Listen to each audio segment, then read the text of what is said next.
নমস্কার বন্ধুরা, আজকে আবারও হাজির হলাম নতুন আরেকটা রেসিপি নিয়ে। আপনাদের সাথে শেয়ার করতে চলেছি চিংড়ি আলু কষার রেসিপি।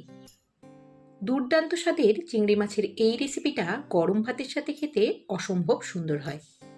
তাহলে চলুন আর দেরি না করে ঝটপট শুরু করা যাক আজকের এই রেসিপি।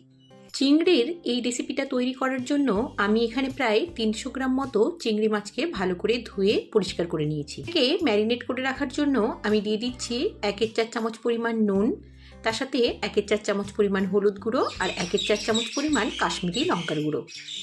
নুন, হলুদ, লঙ্কার গুঁড়ো মিশিয়ে এটাকে আমি 5 থেকে 10 মিনিটের জন্য একটা সাইডে সরিয়ে রেখে দিচ্ছি। এদিকে দুটো মিডিয়াম সাইজের আলুকেও আমি এরকম ডুমো ডুমো করে কেটে নিয়েছি। 1/4 চামচ পরিমাণ হলুদ গুঁড়ো আর 1/4 চামচ পরিমাণ লঙ্কার গুঁড়ো দিয়ে এটাকেও আমি একটুখানি মাখিয়ে রাখছি। এখন কড়াইতে আমি দিয়ে দিয়েছি প্রায় 3 টেবিল চামচ পরিমাণ সর্ষের তেল, আর তেলটাকে একটুখানি গরম করে নিয়ে নুন আর লঙ্কার গুঁড়ো মেখে রাখা আলুগুলোকে আমরা এখন ভেজে নেব। তো এই পর্যায়ে আমরা একটুখানি দিয়ে দিচ্ছি নুন। তো নুন এখানে আমি 1/2 চামচ মতো ব্যবহার করেছি। নুন দিয়ে আলুগুলোকে একটুখানি ভেজে নেব প্রায় 1 থেকে 2 মিনিট মতো। তারপর আলুগুলো একটুখানি লালচে করে ভাজা হয়ে গেলে এখন আমি কড়াই থেকে এগুলোকে তুলে রাখছি। তারপর ওই তেলের মধ্যেই আমরা ম্যারিনেট করে রাখা চিংড়ি মাছগুলো এখন দিয়ে দিচ্ছি। চিংড়ি মাছগুলো আমরা কিন্তু খুব বেশিক্ষণ ভাজবো না। চিংড়ি মাছগুলো খুব বেশি ভাজা হলে খুব শক্ত হয়ে যায়, যেটা ভালো লাগে না খেতে। তো হালকা একটুখানি মানে ওই 1 মিনিট মতো একটুখানি চিংড়ি মাছগুলোকে ভেজে নিয়ে আমরা এগুলোকে তুলে রাখলাম। এরপর ওই তেলের মধ্যেই আমি দিয়ে দিলাম আরও 1 টেবিল চামচ পরিমাণ সর্ষের তেল, আর এরপরে আমরা দিয়ে দিচ্ছি 1/4 চামচ পরিমাণ গোটা জিরে, আর তার সাথে দিয়ে দিলাম 3টে কাঁচা লঙ্কা। এখন জিরে আর কাঁচা লঙ্কাটাকে একটুখানি ভেজে নিয়ে এর মধ্যে আমি দিয়ে দিচ্ছি 2 টেবিল চামচ পরিমাণ পেঁয়াজ বাটা। পেঁয়াজটাকে একটুখানি ভেজে নিয়ে আমি এর মধ্যে দিয়ে দিচ্ছি 1 চামচ পরিমাণ আদা, রসুন আর লঙ্কার পেস্ট। আদা, রসুন আর লঙ্কার পেস্টটাকে একটুখানি ভেজে নেব যতক্ষণ না আদা রসুনের কাঁচা গন্ধটা পুরোপুরি চলে যায়।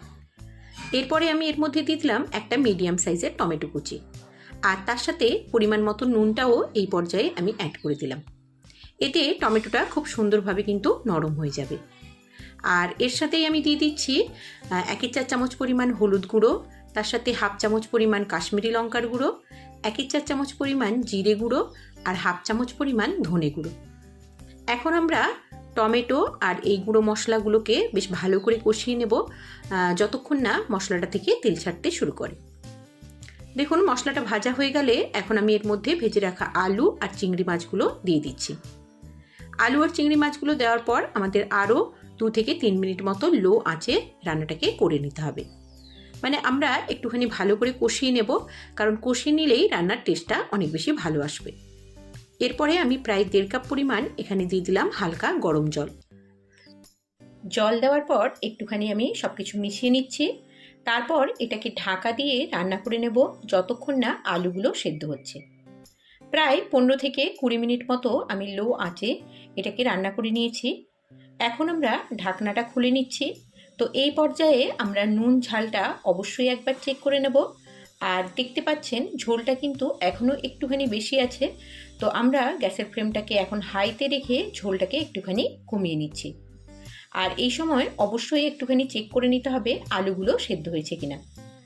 তো এখন দেখতেই পেলেন যে আলুগুলো বেশ ভালোভাবে সেদ্ধ হয়ে গেছে আর ঝোলটাও অনেকটা শুকিয়ে এসছে। তো এই পর্যায়ে আমি দিয়ে দিচ্ছি 1/2 চামচ পরিমাণ গরম মশলা।